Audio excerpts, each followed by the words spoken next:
Ladies and gentlemen, how do? From the beginning of the century to about 1930, no music hall bill or celebrity concert was complete without someone performing a musical monologue, and I thought it might be a good idea to revive a few of these monologues, to bring a little nostalgia to those who remember, and it may be of interest to those too young. I'm going to start with Devil Makia, which was performed by Bransby Williams.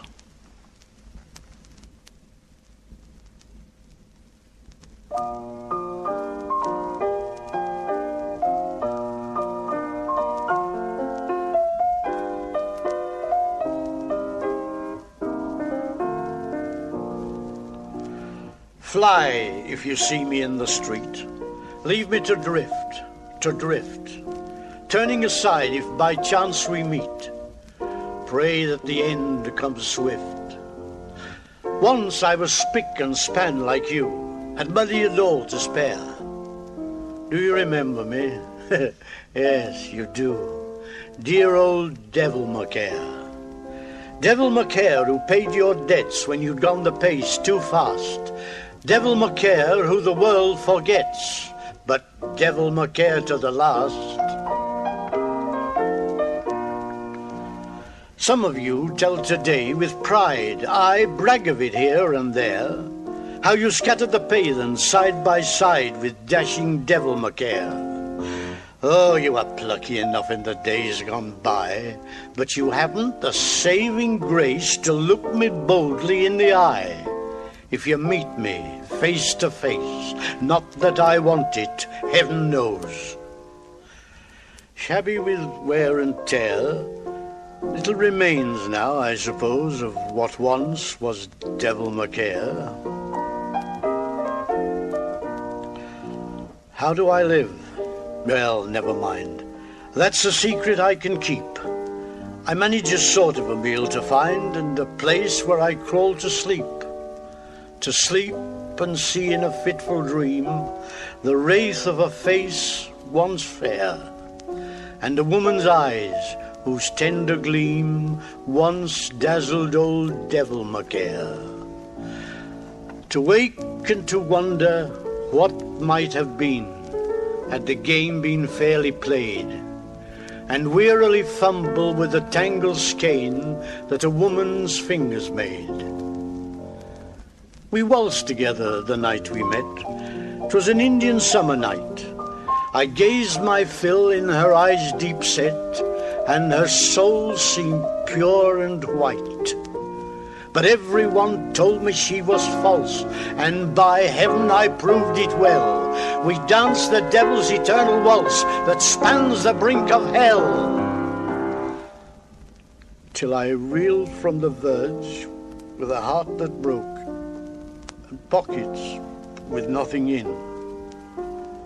The world took the first for a lively joke, but the last was a deadly sin. But what does it matter? It soon will end with the sentinels. Who goes there? And to death I shall cheerfully cry, a friend. And he'll say, pass, Devil Makia.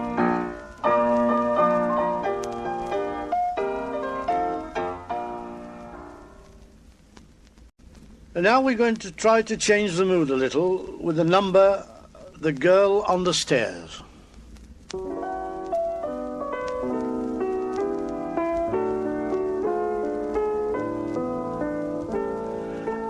I've kissed many girls under many conditions. I've kissed them both with and without their permissions.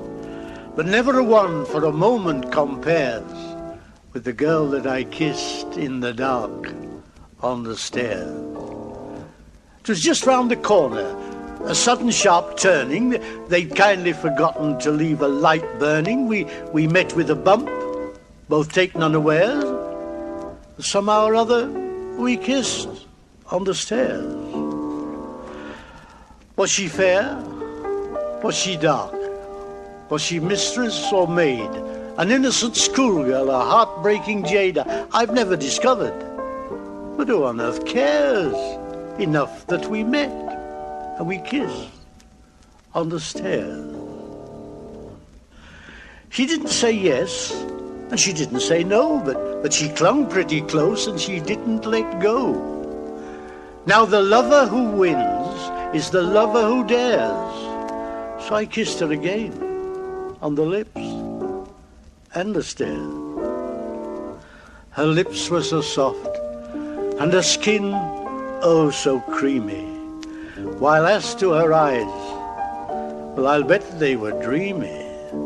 But of course, total darkness your vision impairs. You don't want to look when you kiss on the stair. For a moment or so, she clung pretty tight, and up on the landing some fool struck a light, and swearing the softest of feminine swears, she kissed me and left me alone on the stair. Oh, it's long, long ago, and I'm fast growing old, and girls nowadays leave me out in the cold.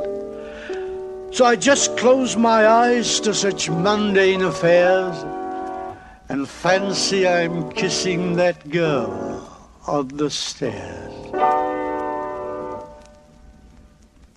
Now the next one's a product of the First World War, and had there been charts, I'm sure this would have been near the top. It's called Spotty and was originally performed by Bransby Williams.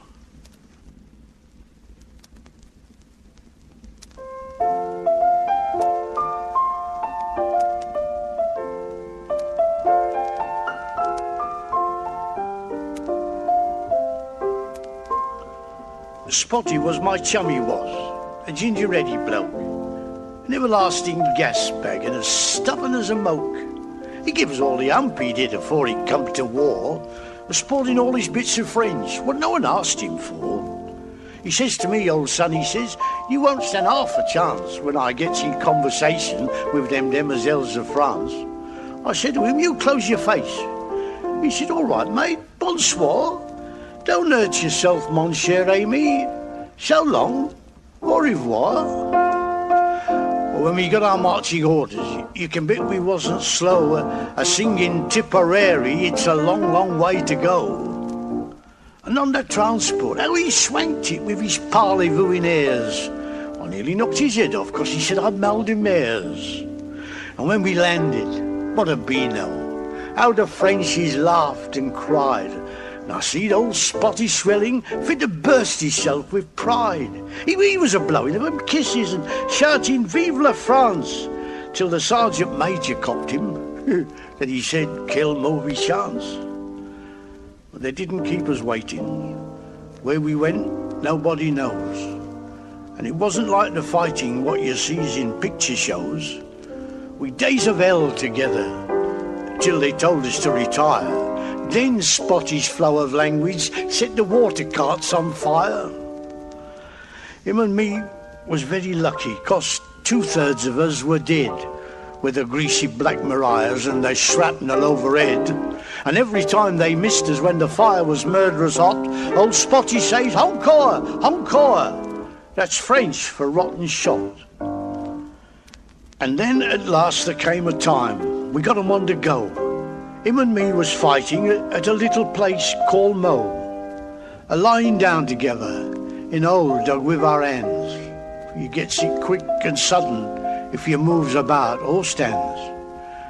We were sharing half a fag, we was, yes, turn and turn about, when I felt him move towards me, and he says, oh mate, I'm out. And his eyes, they couldn't see me. They never will no more. And his twisted mouth, it whispered, so long, matey, au revoir.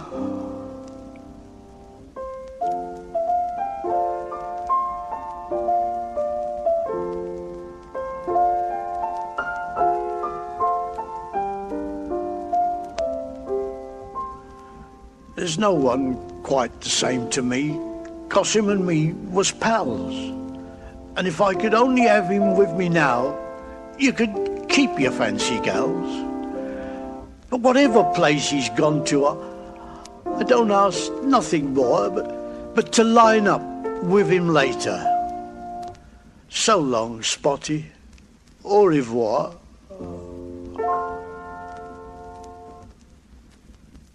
And now, one that most comedians have made fun of, but I like it.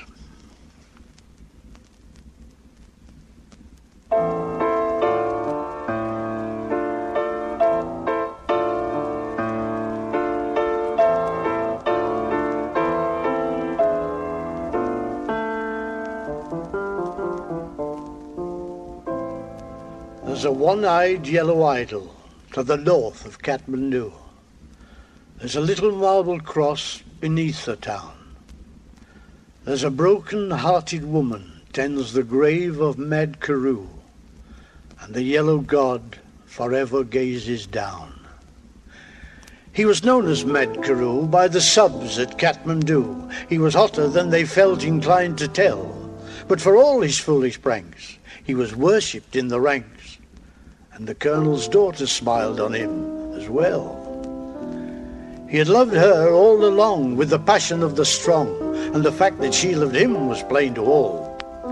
She was nearly 21, and arrangements had begun to celebrate her birthday with a ball. He wrote to ask what present she would like from Mad Kuru. They met next day as he dismissed her squad, and jestingly she told him that nothing else would do but the green eye of the little yellow god. On the night before the dance, Mad Kuru seemed in a trance, and they chaffed him as they puffed at their cigars. But for once he failed to smile, sat alone a while, then went out into the night beneath the stars. He returned before the dawn with his shirt and tunic torn, a gash across his temple dripping red. He was patched up right away, and he slept all through the day, and the colonel's daughter watched beside his bed. He woke at last and asked if they would bring his tunic through. She brought it, and he thanked her with a nod and bade her search the pockets, saying, "That's from Mad Kuru." And she found the green eye of the yellow god. She upbraided poor Kuru in the way that women do, though both her eyes were strangely hot and wet. But she wouldn't take the stone, and left Kuru alone with the jewel that he'd chanced his life to get.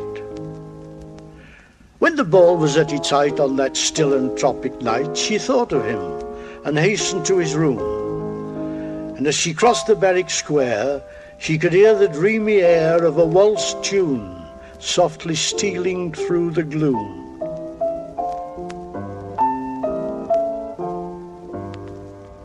She found his door wide open, with the moonlight streaming through. The place was wet and slippy where she trod. An ugly knife lay buried in the heart of Mad Kuru. 'Twas the vengeance of the little yellow god. There's a one-eyed yellow idol to the north of Kathmandu. There's a little marble cross beneath the town. There's a broken-hearted woman tends the grave of Mad Kuru, and the yellow god forever gazes down.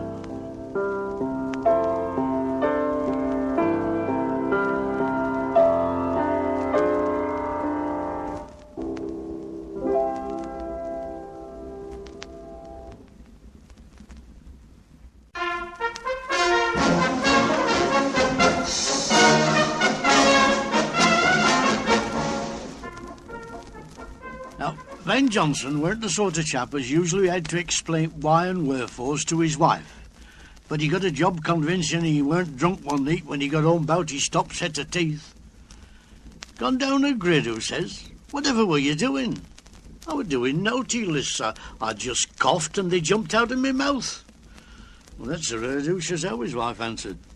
"Well, I cannot afford to buy any new ones." "You won't need," said Ben, going into the kitchen and coming back with a long-handled pan. "I'm going back to where I lost yon teeth, and I'm bound to do a bit of dipping." And back he went. And he was soon ladling away with his pan, and he very fell near a damp grid when a bobby tapped him on the shoulder. "What's game?" said Bobby. Hold on, Quiver Ben, I'm stealing note." "You are interfering with the public amenity," said Bobby.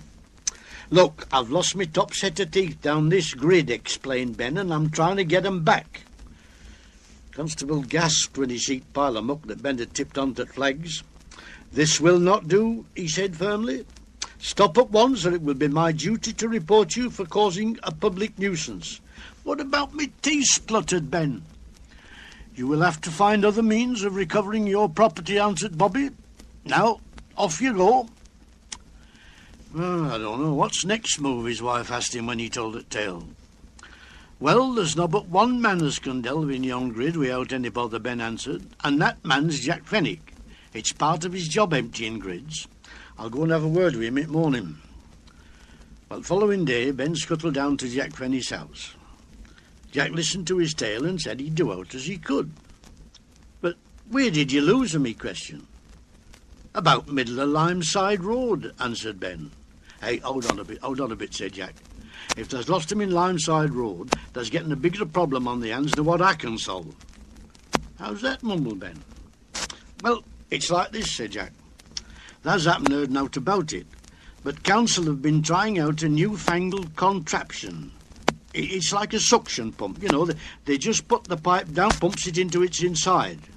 And it's been down Limeside Road today. No, the only thing, Clark." Well, Ben weren't sort of chap as were easily downcast, so off he set to Town Hall. He seed a notice on the door, and it said, "Surveyor and Clerk of Works." "That one bit right shop," he said to himself. So bold as brass, he knocked on the door. The young woman come to the door. "Yeah? What did you do?" said. "I've come to see Clerk at Works about my top set of teeth," said Ben. And young woman stared at him like a pot cat. "Hey, I'm sorry, my man, but this is not the dentist," who said. And Ben opened his mouth and pointed to where his teeth should have been. "Look, he's the only man in town as can do out for me," he said. "I've lost my top set of teeth down the grid, and they tell me at yon new suction pump is getting them in its belly." Well, the young woman put her hands up to her mouth and started a spluttering, and then her lifted her head up in third and laughed at the top of her voice. Ben stared at her and he said, "Is there summat up or summat?" Well, the young woman couldn't answer him. She went on as if we'd had a fit. "Really, Miss Jones," said a voice from inside the office. Well, Miss Jones let out another yell and took her hook out at road. "Come on in," said this voice again. So Ben popped his head into the hall and he see a young chap stuffing backer in a pipe. "Hey, are you clerks at Works?" he said. "That's correct," said the young man. "What can I do for you?" "Well, it's like this," said Ben, and he told him all about his teeth. And he could see the chap were doing his best known to laugh at him. Oh, said Clerk at Works. That's bad, that is, yeah. "Well, can you get 'em back?" asked Ben. "Well, you'll find it a nasty job," answered Clark, "but it is possible. At this moment, the newfangled contraption, as you call it, is on its way to the Moorcroft tip to be emptied. Take a long-handled rake and wear old clothes. It's the only road." "Oh, how can I thank thee?" said Ben. "By coming to see me with your full set of top teeth in your gob," answered the young man. Well, Ben had no idea what sort of a job he'd tattled till he seed what machine had left behind. There was sludge a foot deep spread all over the shop. However, he rolled his sleeves up and he started delving into the sludge. Half an hour later he'd give note to be able to chuck rake away and go home. He was sludge stuck to his eyebrows and he stunk like a fulmart, but he carried on raking. He knew it was the only chance of getting his teeth back. And he was some glad when he eventually seed a set of teeth coming slurring up to him. Straight on dot, he were knocking at the door at Town Clerk's office. "Ah," said the young man, "so you were lucky." "Aye, aye," grinned Ben, flashing his brilliant smile. "There's luck in muck. Oh, are finders keepers?" "I should think so, in your case," chuckled the young man. "Right," said Ben, pulling his hand out of his trousers pocket. "I reckon this half-crown's mine."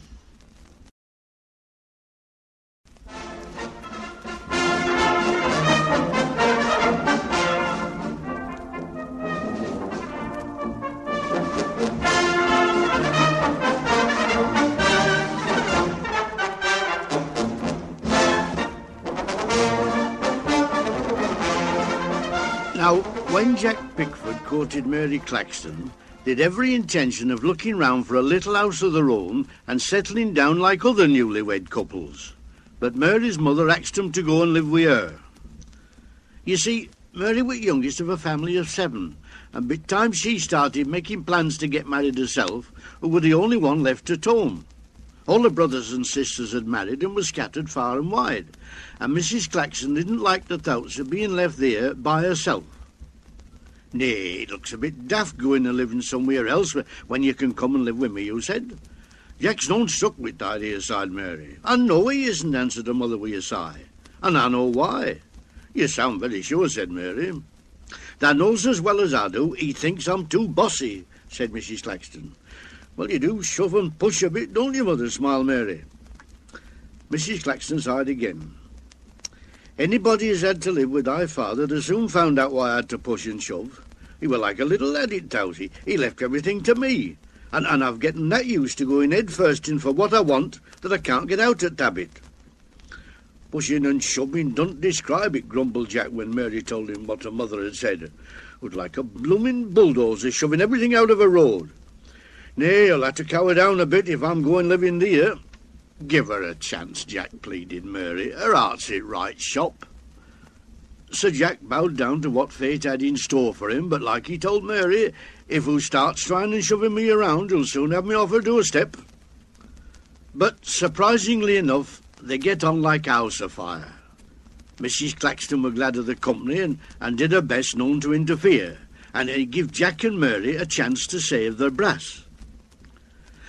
Now, Jack did a bit of conjuring in his spare time, you know, kiddies' parties, old folks' concerts and such like, and it was his greatest ambition to set himself up with a Punch and Judy show and go to Blackpool to try his luck. And now that he was saving brass, he soon managed to buy his equipment, and by the time come round, he had to decide whether to give up his job and try his luck in Blackpool, or carry on as usual. And it were Mary that did dilly-dallying, who wanted to play safe. A good job's a good job, who argued, and I make note of the chance in the arm on something thou knows nought about. Take no notice on her, Jack, said Mrs. Claxton. Thee go if thou wants. You'll never make a fortune sitting at home. Mother, said Mary firmly, mind your own business. I'm sorry, said Mrs. Claxton, slightly obliged. I admit it's got nought to do with me, but it's encouragement he wants, not argument. If he wants to go, he'll go, answered Mary, and it's me that's faint-hearted, not him. No, that takes after the feyther, said Mrs. Claxton. Jack didn't waste a lot of time arguing, and when new season approached, he applied for a pitch on sands at Blackpool, and he got one. It's muck and muffin now, he said, and off he went. Now, Mary and her mother had promised to go and see him every so often, so they left him to himself for the first few weeks, because he sent word as crowds were a bit thin, and he were holding his own. Anyhow, when they did go to see him, by heck, they were surprised at difference in him. He were as brown as a berry and favoured he'd been a Punch and Judy chap all days of his life. And to crown all, he were doing well. I ought to start it this year since, he said. There's one thing that can be sure on, said Mrs. Claxton to her daughter on road home. He's happy. Happy because he's doing a job he likes. Now, Mary soon got used to the idea of Jack working away, but when we get a telegram that says he wanted to see her at once, her heart jumped in her mouth. Oh, come with me, mother, who said he's happened poorly. But, they had a shock when he met him at station, looking as fit as a king. Jack Pickford, said Mary, what does it mean upsetting us both with a telegram like that? Jack grinned. If I told the truth, I wouldn't have come. And what is the truth, said Mary, with her hands on her hips. I've had a row with that chap as goes round with Tatty, he explained, and he's chucked up. Well, questioned Mary. It's no use giving a Punch and Judy show if there's nobody to collect brass, answered Jack. Well, what's he getting to do with me, said Mary. Jack grinned. Well, I want somebody to collect. Somebody as I can trust and who has an interest in firm. Yon mon were robbing me. What are you looking at me for, demanded Mary. Well, at least I can trust thee, laughed Jack. Nay, I don't think I could do it, answered Mary. Thou knows I'm allus backwards at coming forwards. Get away with it, bother, laughed Jack. It's as easy as shelling peas. But for once Jack were wrong. Mary didn't take the job.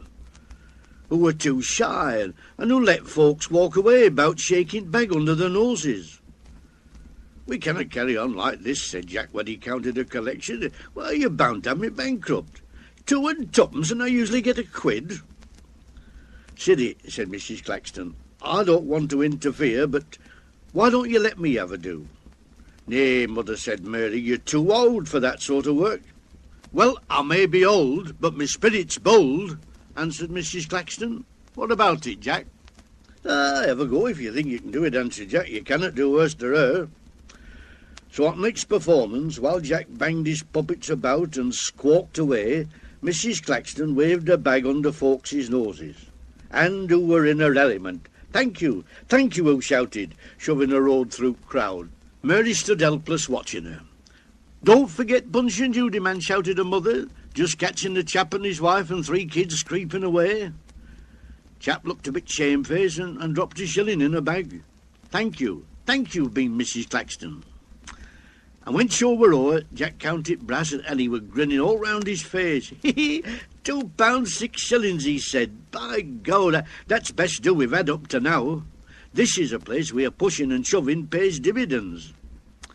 "Look, can me mother do job instead of me?" pleaded Mary. "I'll tell you what," said Jack. "Thee stop here and look after me and your mother's got a job for life."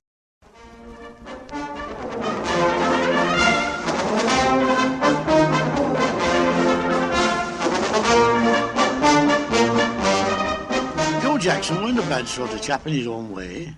He used to sit at taproom at Brown Cow, play a game of dominoes and sup a gill or two, and do his fair share of shouting about football and horses. He led a lonely sort of life, although he had a good wife. Unfortunately, you see, they had no children. And that was the reason why they went for their holidays to one of these here holiday camps that you hear folks talking about. Because there they could mix with all sorts of folk and get lots of fun. You know, fun that they'd miss in a lodging house. And Joe had the time of his life. They asked him to be one that judges in a bathing beauty contest. He would umpire for a little lad's cricket match, but what put him on map were winning a Noblinese contest. They presented him with a badge, winner of the Noblinese contest, and he was proudest chap in New Brighton. And he didn't let it drop when he got home. Swanking up and down lobby at Brown Cow he properly got on folks' nerves. If he was sitting near anybody at taproom, he'd be ramming badges under their noses and telling them tale all o'er and o'er again. Now, in a taproom, you know, if you keep on harping about same thing neat after neat, they either shift out at road or they start pulling your leg. And they started pulling Joe's leg. Somebody'd ask him what sort of knees t'other man had, and then they'd have him rolling his pants up and showing his championship knees. One thing led to another, until he were challenged to a contest by Willie Bittle, and that did it. At least half a dozen others said they wanted to enter contest, so they put a list at fireplace inviting the lads to enter. And they get about 10 names on the list, and landlord said he'd make it a gradely do, and he'd offer a gallon of ale for winner. Now, there were no but one man serious about contest, and that man were Joe. He swaggered about taproom, boasting that contest were over afore ever it had started. They decided that contest had to be held one Saturday night, you know, to give lads a chance to wash their knees on Friday. And landlord knew what he was doing when he offered a gallon of ale to winner, because you couldn't stir it taproom that night. 1 or 2 lads fetched the supporters with him, and they were all ready to join in fun. Joe were there in good time. In fact, he shifted a couple of pints before the contest started. Now, landlord's wife had been picked for judge, and who called on a couple of her pals in to help her. Well, competitors get the pants rolled up, and they sorted themselves out on buffets, and then they called judges in. You'd never seen such a collection of bones in your life. And Joe was sat there, his bare championship knees exposed in all their glory. Billy Whittle feared he'd just escaped from Belsome. He certainly got 2 or 3 knobs fit to challenge Joe with. And by gum, there were some queer objects amongst other lads too. Old Beauchamp were nap-kneed and he couldn't keep his ankles together. Jack Marsden were bow-legged and he couldn't stop a pig in a ginnel, and it looked a miracle how some of t'other lads managed to walk about with what nature had provided them with. However, judges, after a bit of giggling, started walking round, poking their fingers in here and there and reckoning to put some marks on bits of paper. They even had a tape measure to lap round competitors' cars. And it didn't take them long. In about 5 minutes they said they were satisfied and they walked out to tap room. Who's won, everybody were asking. Well, landlord said as how the judges wanted to compare notes, so they went into snug for a conference, and they shut door behind them too. In about 10 minutes they come out and they give landlord a bit of paper with result on it. And he was grinning all round his face when he marched into the tap room and read it out. "Quiet, please," he roared. "Here's the result of the Noblinese contest." You could have heard a pin drop. It seems as how judges had gone about their job in a proper gradely fashion and done a bit of elimination first. Now, first of all, Joe Jackson were crossed off because he were a professional. Then old Beauchamp and Jack Marsden were crossed off because they were abnormal. And after a lot of consideration, they decided they'd give first prize to Seth Grimshaw. Well, you never heard such a row in your life as there were in that tap room. Everybody were looking at Joe. His face were a study. And he started raging up and down and shouting as how it hadn't been a fair do. Everybody were laughing their heads off. And he got to such a pitch that judges had to be fetched back and give the reasons why they'd picked Seth Grimshaw. Now, Joe was spokesman. "Look, we want you to tell us why you've given first prize to Seth Grimshaw," he said. "Oh, you do you?" said landlady, putting her hands on her hips. "Why?" "Well," said Joe, "we don't think it's been a fair do." "Are you questioning our judgment?" asked. "Well, aye, stuttered Joe, sticking to his guns. "Right," said landlady, "I'll tell thee. His knees were cleanest and nicest, and besides, he's getting a lot of children." There was such a roar in that tap room when I gave her answer, and then one or two of them started clapping. But it didn't satisfy Joe. He still kept carping on as how it hadn't been a fair do, when landlady turned on him again. "I'll tell you what it is, Joe Jackson," she said, deciding to shut him up once and for all. "You won a Noblinese contest, and you let it go to your head. Now, why don't you wait till there's a contest for fat heads and enter that?"